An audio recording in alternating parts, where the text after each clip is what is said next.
Welcome to doctor மைக்லீஸ் music therapy channel. இன்றைய பதிவிலையும் ஸ்கில்ஸ் டு பி இம்ப்ரூவ்டு என்ற தலைப்பில் சில செய்திகளை நம்ம பகிர்ந்துக்கலாம். பிள்ளைங்களோட ஸ்கில்ஸ் இதெல்லாம் டெவலப் பண்ணணும் அப்படின்னா அவங்களோட அப்ரோப்ரியேட்னஸ் அப்படின்ற அந்த வார்த்தையை ரொம்ப சிறப்பாக அவங்க மேலும் மேலும் அதை சிறப்புப்படுத்தி தெரிஞ்சுக்கிற அளவுக்கு அவங்களுக்கு சொல்லிக் கொடுக்கணும். சென்ற பதிவில் கூட சொன்னோம், எல்லா செய்திகளும் பிள்ளைங்களுக்கு முதல்ல சொல்லி தான் கொடுக்கணும்.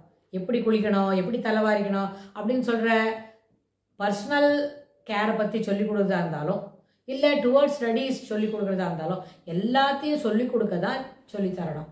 சொல்லி கொடுத்து தான் அவங்களுக்கு தெரியப்படுத்தணும். அப்புறம் ரீடிங் ஸ்கில்ஸ் பற்றி பார்த்தோம். டு பிகின் வித் ஒரு 6-7 பதிவுகளுக்கு முன்னாடி அப்படி பார்த்தோம் ரீடிங் ஸ்கில்ஸ்னால். அப்போ ரீடிங் சொன்னால் அவங்களே படிச்சுடுவாங்கன்னு நினைக்கிறத காட்டிலும் கொஞ்சம் கணிசமாக டைம் செலவு பண்ணி எந்த வேடிக்கையும் பார்க்காம ஜஸ்ட் லைக் தட். இப்போ வந்து டெஸ்ட்டோ பரீட்சையோ எதுவுமே கிடையாது, சும்மா ஜஸ்ட் லைக் தட் ஒரு மணி நேரம் இருக்க போகிறோம், ஃப்ரீயாக தான் உட்காந்துருக்க போகிறோம். அப்போ விளையாடணும், ஒரு பேஜாக நம்ம படிச்சுட்டு அது கொஞ்சம் புரிஞ்சுக்கலாம் அப்படின்னா you can make the child to read.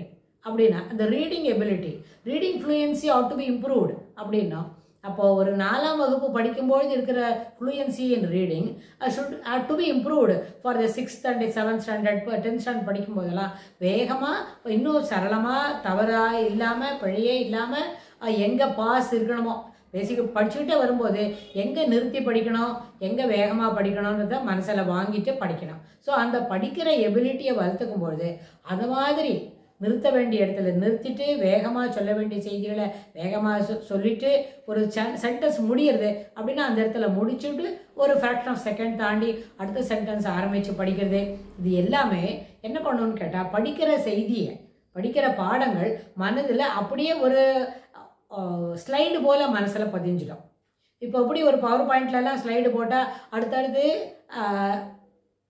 Continuous வந்துகிட்டே இருக்கோம், அதுபோல் அந்த பள்ளிக்கூடத்தில் படிக்கிற பாடம் அதே பாடத்தை வீட்டில் வந்து படிக்கிறோம் அந்த புக்கை பார்த்து அப்படின்னா அதை பார்த்து படிக்கிறது. அது ஒரு ஸ்லைடு போல் எப்படி அடுத்தடுத்த ஸ்லைடு வருமோ அது மாதிரி படித்த பாடங்கள் புத்தகத்தை பார்த்து படிக்கும்பொழுது அந்த செய்தி மனசில் இருக்கும்.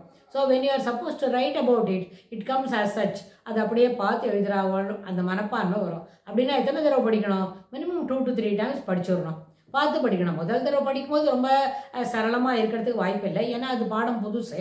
ஸோ ஓவர் த பீரியட் 2 நாளைக்கு ஒரு தடவை படித்து முடிக்கிறோம்னு சொன்னால் 3 அல்லது 4ஆவது முறை படிக்கும்பொழுது அது வந்து எங்கே பாஸ் என்ன பண்ணணும்னு இல்லை, வேகமாக நம்ம அதை படிச்சுடுவாங்க பிள்ளைங்க.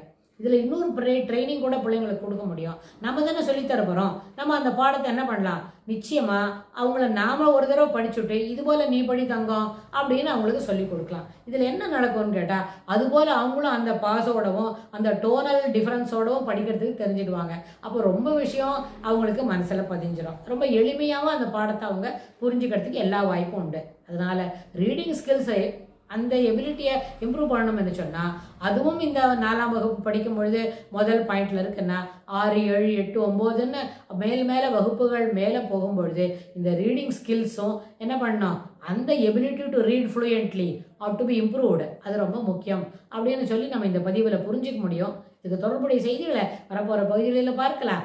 தேங்க்ஸ் ஃபார் வாட்சிங்.